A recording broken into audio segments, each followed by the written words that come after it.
Russian forces withdraw from Kherson in major Kyiv victory. For full news please visit www.nytimes.com. Russia's defense minister announced on television Wednesday that he was ordering the retreat of Moscow's forces from the strategically important southern city of Kherson, in a potential blow to President Vladimir V Putin's war effort. But Ukraine officials expressed skepticism that the Russians were going to fully withdraw. The statement by Sergei Shoigu, Russia's defense minister, was made in a televised meeting with the military's top brass, and it came after General Sergei Surovikin, the commander for Russia's forces in Ukraine, told Mr. Shoigu that the decision was difficult, but that a withdrawal would preserve lives of servicemen and combat readiness of forces. Standing in front of a lectern and pointing out troop movements on a map of Ukraine that was blurred, General Surovikin cited Ukraine's relentless shelling and the difficulty of maintaining crossing points and the potential flooding of the area as the main reasons for the pullout. Under these conditions, the city of Kherson and nearby settlements cannot be supplied in a fully fledged manner, he said. He added, after a thorough assessment of the current situation, his troops would take up a defensive position along the eastern bank of the Dnipro River. Mr. Shoigu responded, "Go ahead with the pullout of troops and take all measures to ensure safe transfer of troops, weapons and equipment to the other bank of the Dnipro River." In his overnight address, President Volodymyr Zelensky of Ukraine cautiously welcomed the announcement, saying, "There is a lot of joy in the media space today, and it is clear why.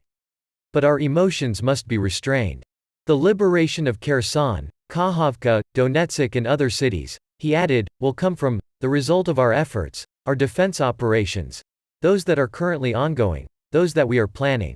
Ukraine had warned that Russia might try to feign a retreat in hopes of drawing Ukraine into urban combat. The military had been tracking signs of a Russian retreat through Wednesday but was not convinced the Russian military intended to fully withdraw from Kherson city and the surrounding Russian bridgehead on the western bank of the Dnipro River, according to Roman Kostenko, a colonel in the army and chairman of the Defense and Intelligence Committee in Ukraine's parliament. "We have signs they are pulling out," Colonel Kostenko said in a telephone interview. "They blew up bridges that would have allowed our forces to advance. We see them leaving population centers, but in some they leave soldiers behind to cover their movements." Ukrainian intelligence agencies were working to assess Russia's movements, he said, and noted that the Russian announcement could be misdirection.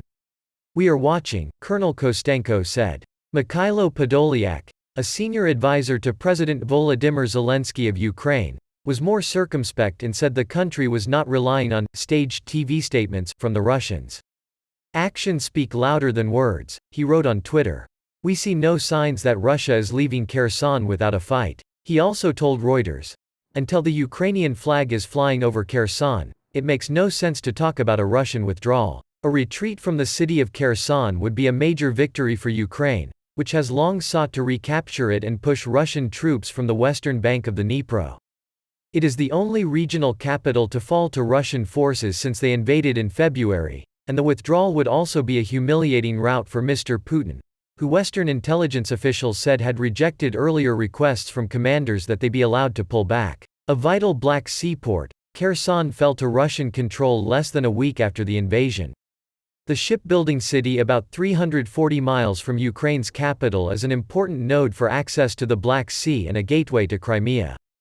The Kherson region was also one of 4 that Mr. Putin illegally annexed in late September. President Biden said during a news conference on Wednesday at the White House that it was interesting that Russia waited until after the U.S. midterms election to order the retreat from Kherson. "It's evidence of the fact that they have some real problems, the Russian military," Mr. Biden said. By Wednesday evening, Ukrainian soldiers had entered some frontline villages that had been under Russian control before Moscow's forces withdrew earlier in the day, Colonel Kostenko said. Informants for the Ukrainian army were reporting that Russian soldiers were leaving from towns and villages away from the front, he said.